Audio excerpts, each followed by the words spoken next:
Why, hello there, how are you today? Awesome Soul here, and I'm back with those Robocraft robot reviews. This time, I'm taking out the Marshall Mark V by James Burberry 110, or 110, depending on which way you prefer to pronounce that. But yes, back at it with another Sprinter bot, something we've been getting a lot of requests for some odd reason. As in, most of the bots sent in to me have been insects, or either sprinters. Basically, those two are kind of the big focus right now, for whatever odd reason. Or at the very least, the ones that I've seen. But yes, it is a sprinter not equipped with anything else, so no backup hovers or anything. Which, by the way, backup hovers are actually viable right now for sprinters, which they haven't been before, so if you want to try your hand at making a hover sprinter, you now can. At least, you can now do it a lot more reliably. But yes, besides that, it is equipped with 4 plasma and 6 rails, I believe? Yeah. And then a disc shield as well. Also packing a fair few electroplates, which are rather nice. They're mainly there for taking side attacks. Sort of from, basically, I guess, insects? What am I saying? Lasers, rather. I got insects on the mind. Eagerly awaiting that rework to the physics of the insect legs. But yes, lasers and rails are going to be your best bet, when it comes to blocking things. It is kind of a downside, though. Because it's packing all of those things, it does have a rather high CPU cost, and therefore low damage potential. Not terribly low, but just lower than it could be. Though, you do get the defense buff from the electroplates. Though it's not exactly a straight-up defense buff. As you know, you don't really get a health bonus when it comes to using electroplates. But it's more of like a tactical advantage. See, if I turn my bot to the side, people are going to have a much harder time at trying to take out the legs. Certainly not impossible, but it is fairly difficult. Just because you've got the electroplates covering the top mount, so all the cubes in that area are protected, and then you've got the size 4s dangling off of the side, which does help quite a bit. Besides that, though, the bot itself is somewhat on the frail side. That huge CPU cost doesn't exactly translate into lots of bulk. That also comes down to the way the frame is designed, too. It does seem that most of it is... Lovely, dude. Thank you for that. It does seem that most of it is designed primarily to be that of an art bot, more so than a functional bot. Certainly not a bad thing, though. This bot does look rather nice. Let's see if we can't get the drop on this guy. And go. Now they're in hover mode. Perhaps we can finish the job. That would be rather nice. And yeah, there we are.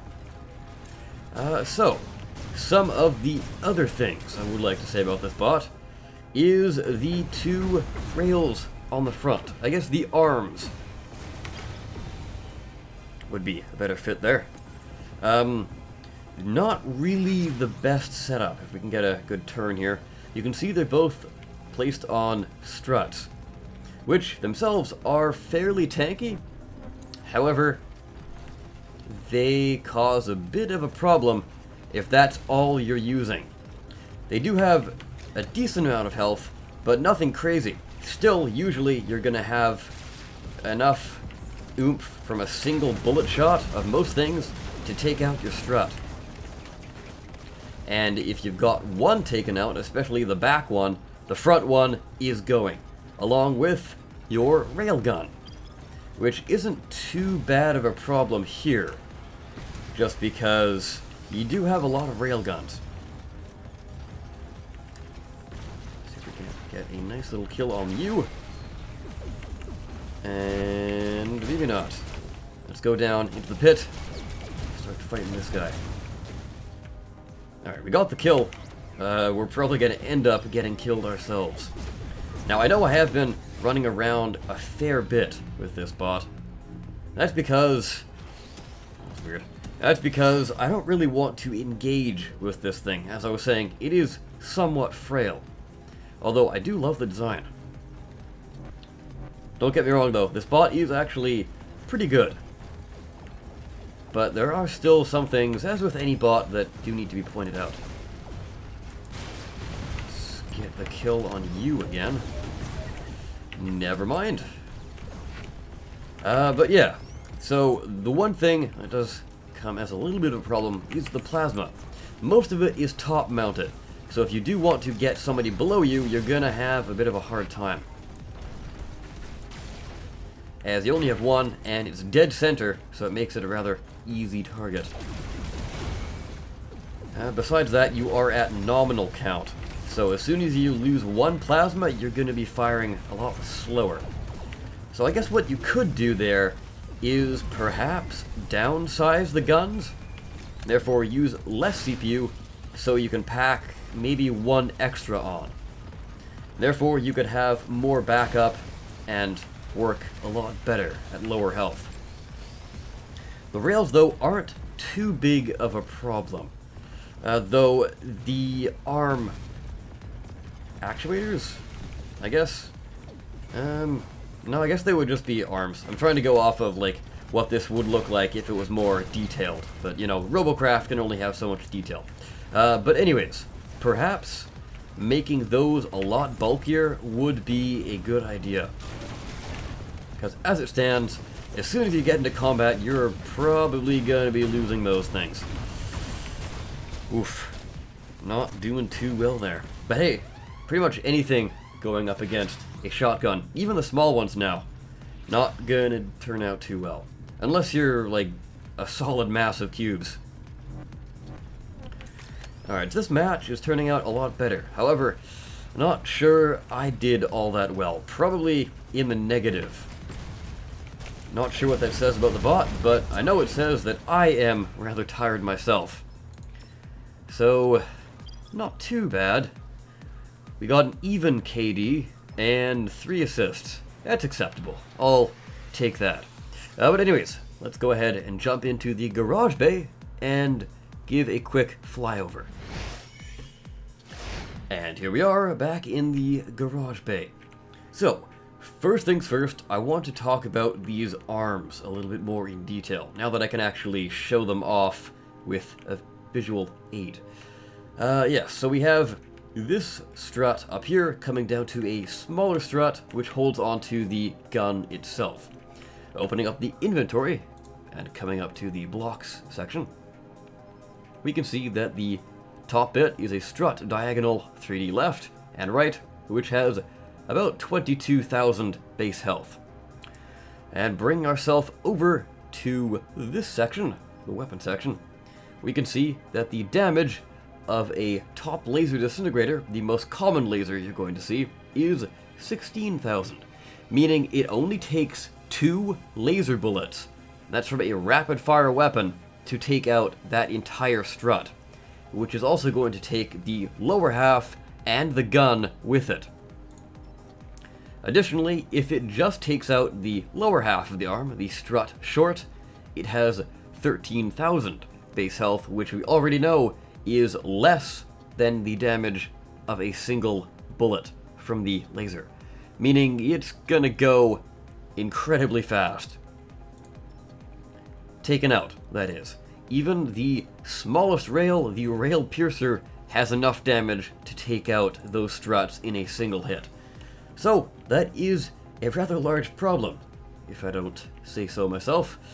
You might want to beef this up as much as possible. Now, I know that is kind of difficult, as it's gonna get sort of ruin the aesthetic you're going for, but what you could do is have a cube here and have the strut connect like that, and then have an additional strut perhaps going off of it like that, connecting up into here.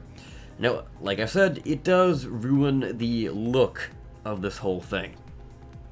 But what this is going to do is, if you can somehow get this setup to work a little bit more fancily than I have just sort of slapped together here, you're going to lose this arm, and hopefully, if you get the connections set up right, you will have this arm still holding onto it, meaning your front weapons are going to last that much longer. The other thing is, you might want to beef this up a little bit more, just because this protection here is nice, but it's not going to last forever. Plus, if you have a head-on or back-on collision with a big plasma ball, then you're probably going to lose the leg just by simply taking out this small cluster of cubes here. Speaking of cubes, you might want to get rid of these as well. Now, this is not guaranteed to be a net positive, just because you're not really going to be gaining too much of a health boost. But what you will be gaining is a lot of CPU, about 12 to be exact, which doesn't sound like much, but overall, the amount of damage you're pumping out will be that much higher. Besides that though, you can't really change too much without ruining the aesthetic of it. So honestly, I just keep it as is. If you could somehow make it so this is a little bit beefier, do that. But other than that, you are using a lot of the techniques that I've already shown off. Like you've got a strut leading into there, holding onto this, which is very nice. And on the inside of here, you actually have a rod connecting those two legs together with the, where is it? Health Edge Slope trick that I showed off. If you don't know what that is, go back and watch the past videos I've done. But yes, with that guys, I will go ahead and end the video here. Overall, I have said a lot of things that maybe would say this bot's kind of negative, but I actually do like this bot quite a lot. It does look really fancy, and I'm sure I could pull off better games with it if I wasn't so damn tired. But yes, with that guys, once more, I of course have been the Awesome Soul. I thank you so very much for watching. I'll see you next time. Take care.